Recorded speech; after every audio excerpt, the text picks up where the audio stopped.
Bueno, como decía, muchas gracias Cristina y muchas gracias a la Clínica Alemana por darnos la oportunidad en este espacio de ponernos un poco al día de qué está pasando con la tuberculosis en nuestro país. Bueno, tal como decía Cristina, es una de las 10 primeras causas de mortalidad en el mundo y es de causa infecciosa. Y un cuarto de la población mundial está infectada por el Mycobacterium de tuberculosis, vale decir, lo tiene en su cuerpo y no ha producido enfermedad. La mayoría, por cierto, son adultos, es mucho más frecuente en hombres que en mujeres, y en general es la tuberculosis una enfermedad asociada a la pobreza. Importante que es una enfermedad prevenible y curable, por lo tanto ahí tienen que estar enfocadas todas nuestras estrategias y ser nuestra meta. En el Informe Mundial de la Tuberculosis del año 2020, 10 millones de personas se enfermaron. De ellos, 12% a nivel mundial eran menores de 15 años. 2,9 en las Américas, ya vamos a ver, y por supuesto, tal como se ha dicho recientemente, la cantidad de muertes en personas viviendo con VIH es mucho mayor. Y el otro problema que asola el mundo en relación a la tuberculosis y la hace mucho más mortal y difícil de manejar es la tuberculosis multidrogo resistente.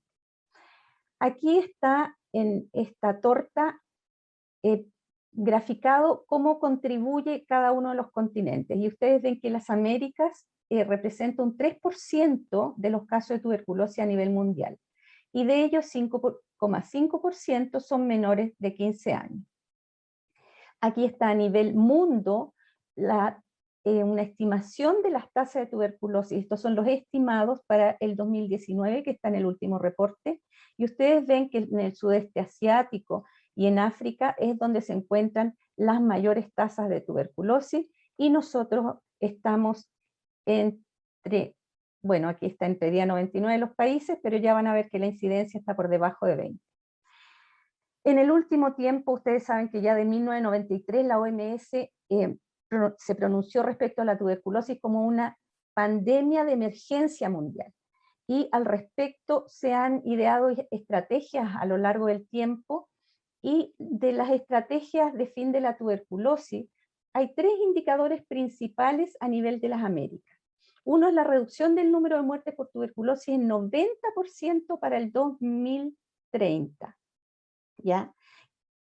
Primero, este gráfico, que no sé si ustedes lo ven bien acá, se ve cómo viene la tendencia de la disminución de muertes, y la tendencia seguiría la línea de puntos, muy por encima de lo que se espera con respecto a las estrategias de poner fin a la tuberculosis.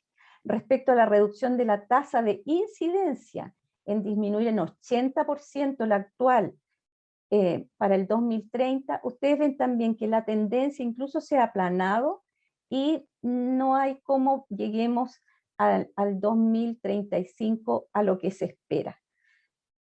Y lo último que no está en ninguna parte de África en realidad está cuantificado es cuántas son las familias afectadas por tuberculosis que al enfermar se enfrentan a gastos catastróficos, y la meta es llegar a 0. Bueno, aquí en algún momento se va a hablar de lo que se espera respecto a nueva vacuna, que sería quien podría hacer este quiebre de las estrategias esperadas. Esto, repitiendo un poco, ¿qué significa para Chile el llegar a estas cifras que estaban graficadas para las Américas? Significa que tenemos que llegar para el 2035 a menos de 13 fallecidos al año. Actualmente tenemos alrededor de 200 fallecidos al año. Llegar a una tasa de incidencia de 1,4 por 100.000 habitantes, actualmente tenemos 15, y 0 familias con costos catastróficos. Bueno, esto un poco también para nuestros invitados que están participando de otros países. Chile está en la punta de las Américas, largo y delgado, y aquí el 40% vive en la región metropolitana donde estamos actualmente.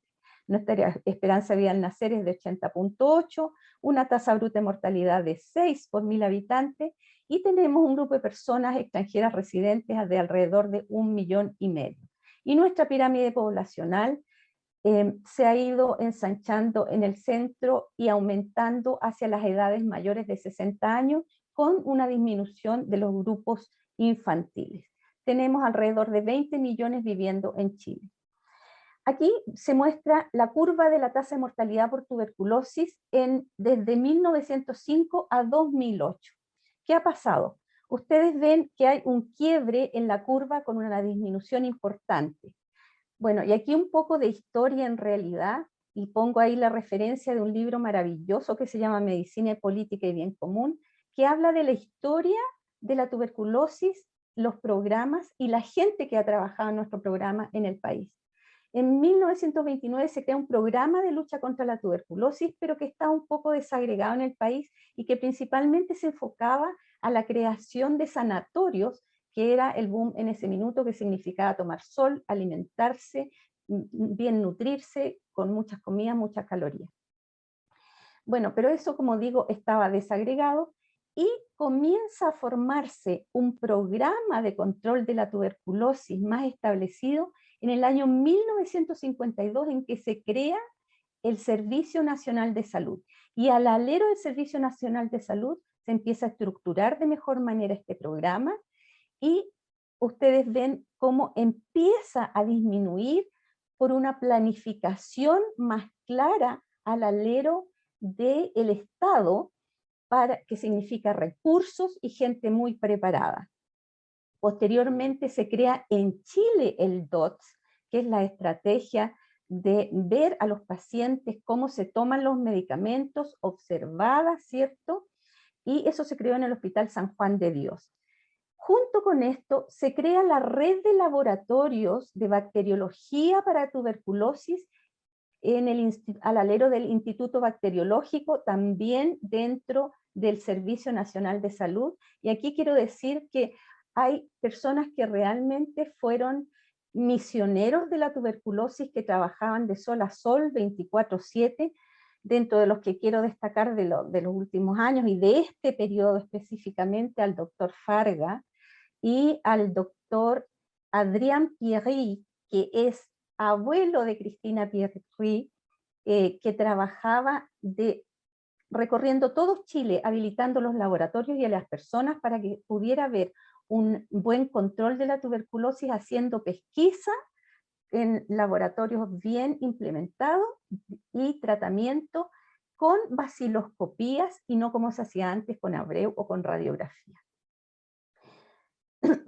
Bueno, posteriormente, en junio de 1973, las estrategias quedan claras y con una política de Estado, que significa que no iban a cambiar independiente del gobierno que estuviera. Y eso es una de las cosas principales, porque estos tipos de programas tienen que tener fuerza legal para que no se desestructuren y todo el trabajo que ha realizado el grupo de personas que trabajen no se vayan con un cambio de gobierno, sino que persista en el tiempo. Y posteriormente, en 1997, ya más estructurado, se crea lo que tenemos actualmente como el Programa de Control y Eliminación de Tuberculosis. Entonces, un programa de salud pública de alcance nacional, descentralizado, como les decía, todas nuestras regiones tienen la capacitación de personas para manejarlo tanto a nivel bacteriológico como a nivel normativo. Es gratuito para todas las personas que vivan en Chile, independiente de su condición migratoria, de su condición previsional, y se realiza en los establecimientos del servicio de salud.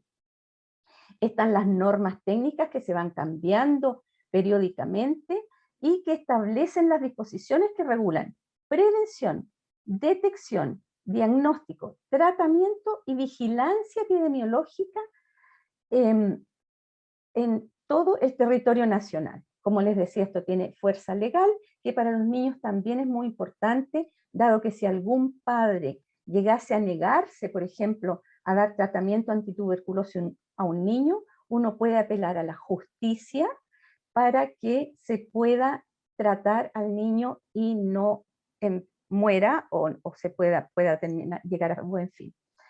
Bueno, la estructura del programa, que es necesario saberlo, tiene un nivel central, un nivel intermedio y un nivel local. La gran tarea se la lleva, por supuesto, el nivel local, tanto a nivel primario, secundario, terciario, dependiendo de quién se trate, los niños se tratan en nivel secundario por los referentes, y en la nueva norma que sale ahora está añadida además la red de urgencia, que es muy importante porque no se puede perder tiempo con tuberculosis. Paciente que es un caso presunto de tuberculosis, es decir, que es un sintomático respiratorio con más de 15 días tosiendo sin otra causa, y además pertenece a algún grupo vulnerable, grupo de riesgo, o tiene hemoptisis, sudoración nocturna, fiebre o baja de peso, ese paciente se le hace en ese minuto un examen molecular que en el mismo día va a estar el resultado. Es decir, si se detecta el Mycobacterium tuberculoso y si hay resistencia o no a rifampicina. Bueno, y a nivel central están dos grandes patas, mal dicho así, están dos grandes secciones. El Ministerio de Salud, que trabaja de la mano del Departamento de Enfermedades Transmisibles, y el Instituto de Salud Pública, que está la sección micobacteria, porque aquí hay toda una red de laboratorio, como decían, en todo el país, donde está todo normado y cada región en este minuto cuenta con un equipo para hacer estudio molecular al caso presunto de tuberculosis tanto adulto como niño. ¿Ya? Bueno, y está el nivel intermedio que organiza toda esta tarea. Bueno, aquí una palabra más en realidad.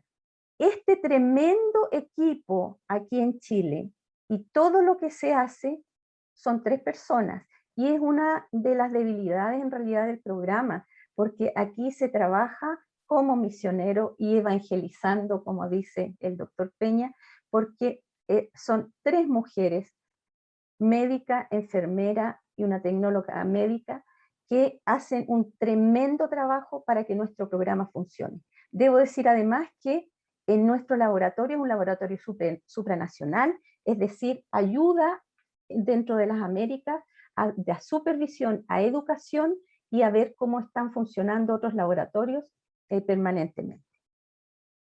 Bien, las tasas de tuberculosis, aquí haciendo un poco de historia también, en la incidencia venía también disminuyendo desde el año 1989 hasta que se produce más o menos aquí a nivel de 2004 un estancamiento y no logramos, pasamos del umbral de eliminación de menos de 20 por 100.000 habitantes, pero no hemos logrado pasar bajo 10. Y ustedes ven aquí del 2010 al 2020 prácticamente estancado, con una tendencia al aumento desde el año 2016. El 2020 está falseado porque, como decía la doctora Pierri al comienzo, la pandemia ha hecho que a nivel mundial haya una brecha importante de falta de diagnóstico y tratamiento. Aquí están los casos de TBC por grupo etario. Y en esta diapositiva lo que quiero mostrar es que en rojito está el grupo de 25 a 34 años, que es una edad bastante grave porque es un grupo trabajador, socialmente activo, por lo tanto si tienen tuberculosis bacilífera contagian, y está el grupo de mujeres en edad de reproducción, por lo tanto para nosotros es un riesgo de tuberculosis congénita si la embarazada se contagia. Aquí desde el 2003, de forma no consecutiva hasta el 2020, está el número de casos de tuberculosis infantil que tenemos en Chile. Y entre el 2003 y 2017, la mediana son 50 casos por año. Sin embargo, desde el 2018, ustedes ven que hay un aumento significativo en relación a lo que tenemos en el número de casos infantiles, con un aumento en el número de menor de 5 años. ¿Qué significa esto? Que nuestros centinelas, que son los menores de 5 años, nos están advirtiendo que hay circulación en aumento en la comunidad de tuberculosis, y esa es una bandera roja que tenemos que poner atención. En relación a los casos graves de tuberculosis en menores de 5 años, ustedes ven que veníamos disminuyendo la tuberculosis meningia, y en 2019 hubo un caso de tuberculosis meningia en un niñito de 10 años que lamentablemente falleció, no tenía BCG, y tuberculosis miliar no hemos tenido en los últimos años. Importante sí destacar acá, aquí hubo 2 fallecidos, que la cobertura de BCG en Chile es muy alta, llegando prácticamente a un 98%. La cobertura de VIH en pacientes menores de 15 años debe ser el 100% en todo paciente que tiene tuberculosis. En la edad pediátrica nos ha costado aparentemente, pero ha ido subiendo con los años. Esto es el número de casos que tienen la coinfección de tuberculosis y VIH. En relación a los factores de riesgo en casos diagnosticados de tuberculosis, hay dos que quiero resaltar. Un factor de riesgo que tiene alta frecuencia es ser extranjero, y aquí está el porcentaje como ha ido subiendo a lo largo de los años, y el ser contacto. Ahora, el ser contacto tiene un porcentaje de frecuencia bajo, sin embargo, tiene una tasa cercana a 1.600 por 100.000, por lo tanto, es una de las tasas de riesgo más altas. O sea, ser contacto es de alto riesgo para contraer tuberculosis. Con respecto al país de origen de las personas migrantes, aquí la tenemos. Nuestros vecinos Perú es la que está más alta, posteriormente Haití, otras latinas donde hay hartos venezolanos que no estaba codificado, y bolivianos. En relación a los factores de riesgo en los niños con tuberculosis, también se ve que de los factores ser contacto, por ejemplo, la mitad de niños con tuberculosis tiene el antecedente de ser contacto, es decir, estuvo con un caso índice bacilífero de tuberculosis, y también ser extranjero.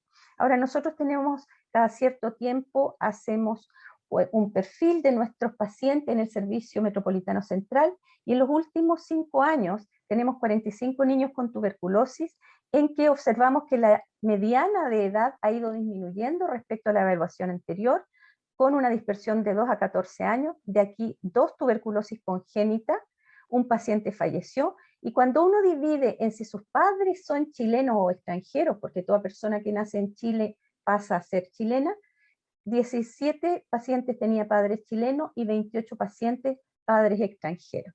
Y aquí también, lo que es muy importante, el 50% reporta el contacto con un paciente con tuberculosis.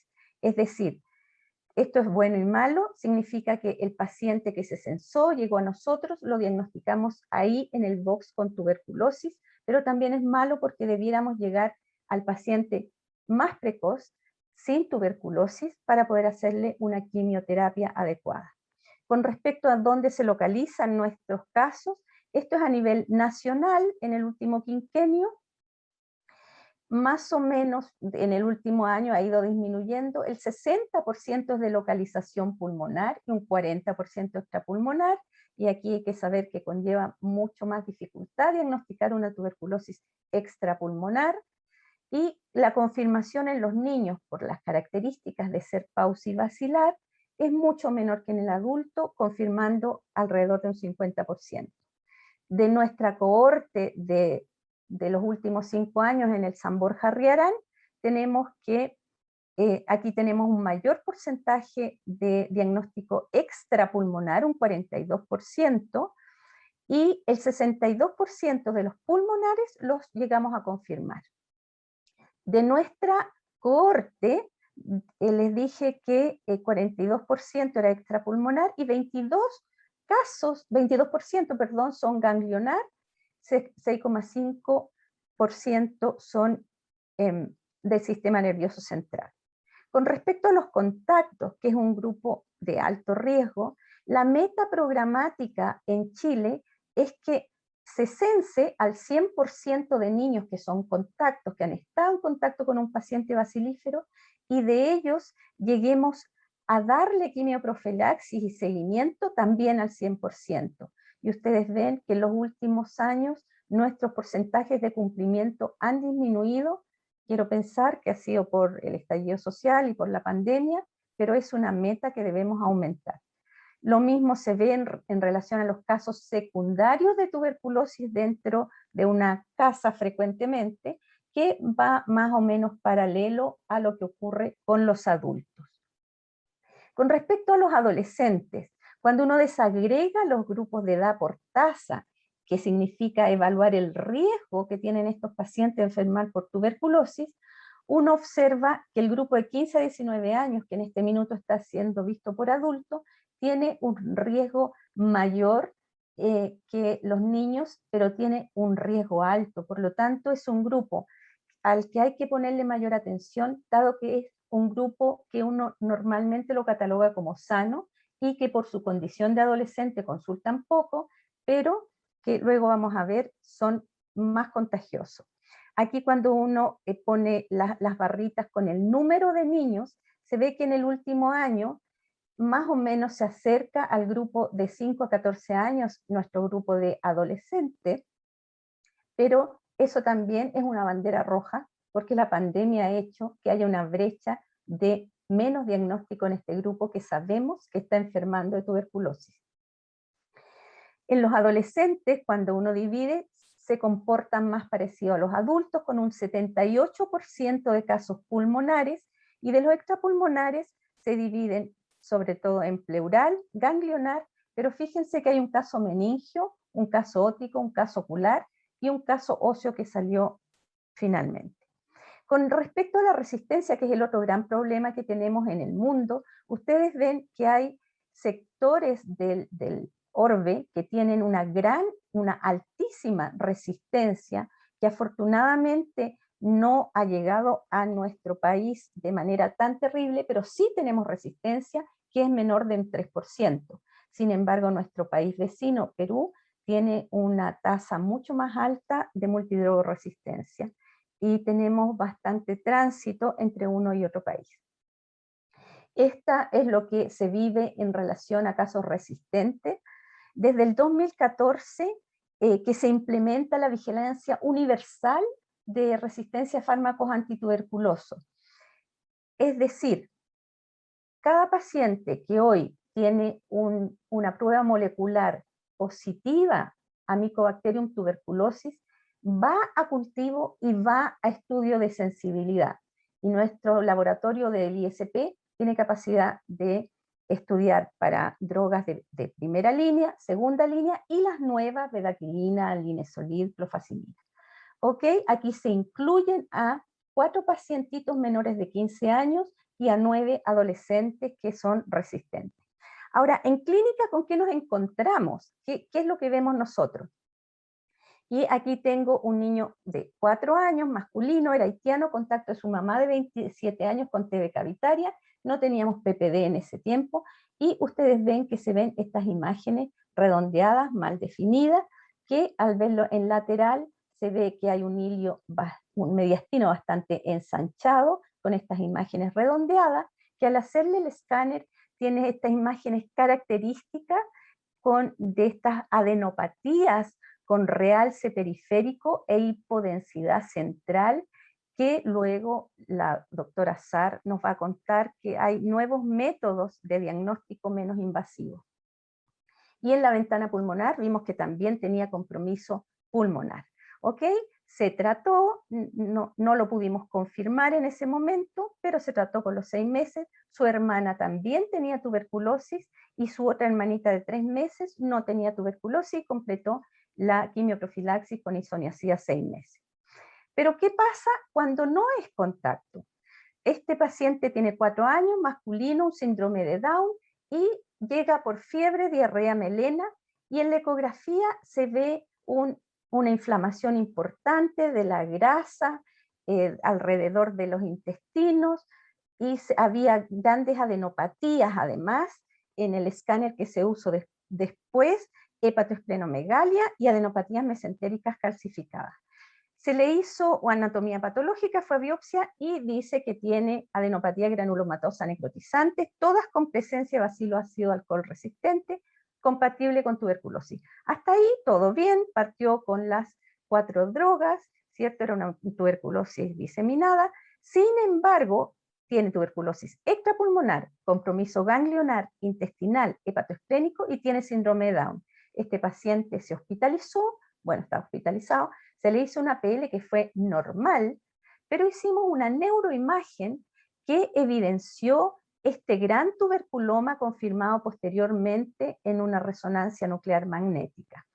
Por lo tanto, se agregó corticoides, inicialmente dexametasona, posteriormente prednisona, se aumentó la dosis de rifampicina para que tuviera buena llegada, y se trató 1 año y medio hasta que logramos una calcificación menor que esta y el niño goza de excelente salud.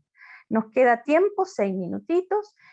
Una última paciente vista ahora, el mes pasado, de esas iniciales, 6 meses, nacida en Chile, padres peruanos, y la deriva broncopulmonar de adulto, porque la madre se hospitalizó en junio con un mal de POT, tuberculosis vertebral, y un tuberculoma de sistema nervioso central.